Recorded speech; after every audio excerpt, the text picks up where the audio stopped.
here's a tour of the 41st Street, number 2 rail crossing in Birmingham, Alabama. As you can see, it's cantilever, the base is Harmon, and the lights are Harmon 20-inch incandescent. Same on this signal. And base is Safetran, and the gate mechanism is Safetran. All the same equipment on that thing, except there's a new Western Cornets E-bell on this.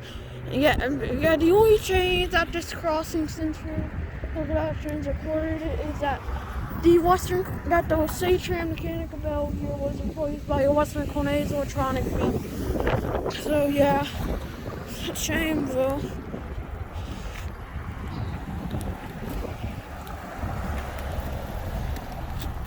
So yeah, that was a tour of the 41st Street, number 2 rail crossing in Birmingham, Alabama.